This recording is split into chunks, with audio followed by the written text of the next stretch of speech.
The ones in this scene include Triceratops. Titanoceratops, Cosmoceratops, Styracosaurus, and Brachioceratops. Now, there are two families of ceratopsians, Chasmosaurians and Centrosaurians. Now, Chasmosaurians have two prominent eye horns above their eyes and a very large frill.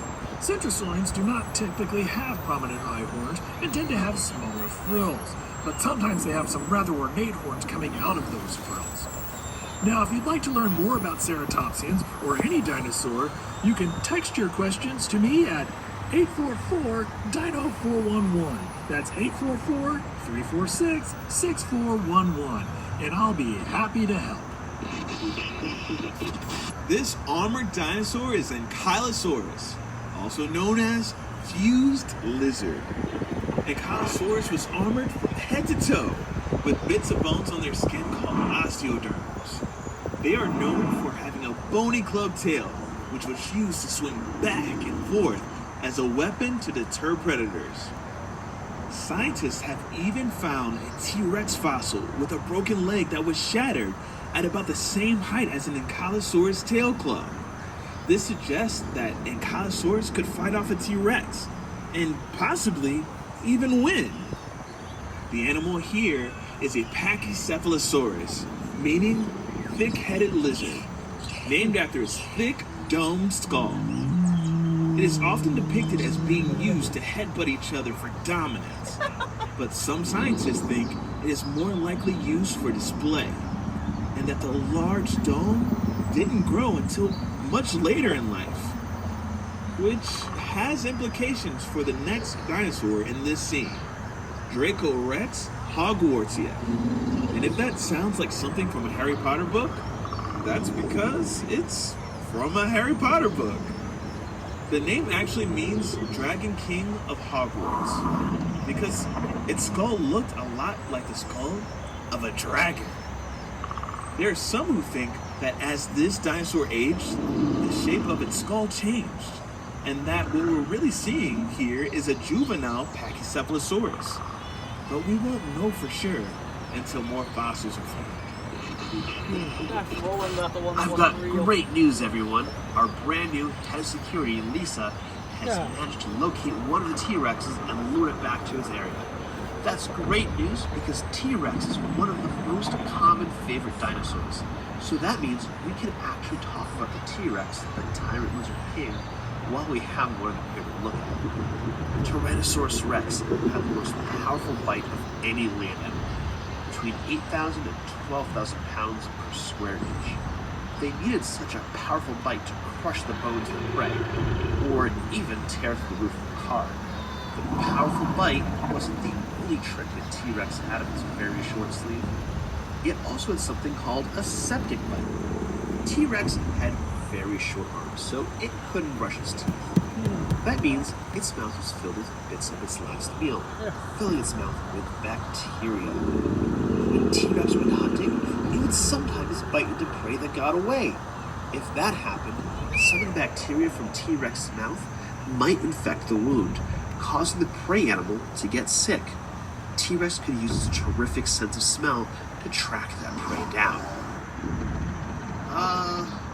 Let's get out of here before that other Rex picks up our scent. On to the next area, the Triceratops. Park Ranger Marty can tell you all about them. They're his favorite. Make sure to pause your audio tour until you reach our next dinosaur scene. And finally, here at my favorite dinosaur, the Triceratops. The cool thing about Triceratops... No! The last T-Rex is in with the Triceratops' pen, and he's eating the Triceratops.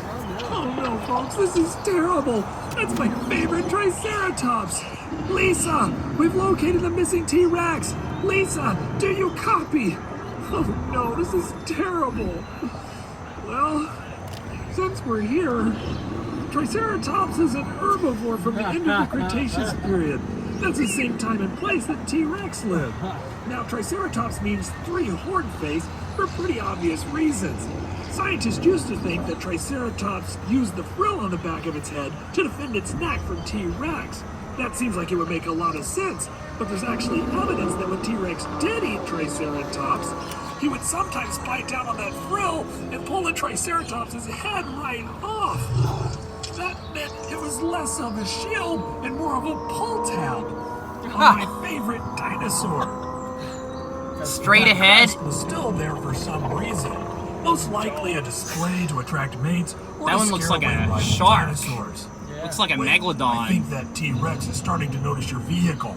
Better make like a tree and bark out of here. Yeah. Well, the good news is, at least we're not going to see anything scarier or with a bigger bite. That looks like a megalodon. And now for something scarier with an even bigger bite. Megalodon. Megalodon is the largest shark to ever swim the seas. It is believed to reach up to 60 feet in length and had rows of hundreds of teeth. These teeth would sometimes fall out and be replaced with new teeth, similar to sharks today. Megalodon teeth have been found on every continent, including Antarctica. For centuries, these teeth were thought to be the petrified tongues of dragons and sea serpents. What they actually were was no less scary. The good news is that Megalodon is definitely extinct, despite what some TV shows and movies would have you think. While the ocean can be treacherous, Megalodon is not the danger in it. At least, not anymore. Hello? Is this thing on? This is Lisa, Jurassic Quest Security Liaison. Does anybody copy? I'm okay. It looks like our guests made it out safely too. Be sure to let the guests know that they can leave reviews of their experience on Jurassic Quest Facebook page and on Yelp and TripAdvisor. I know it helps us a lot knowing what parts of the tour they like the most.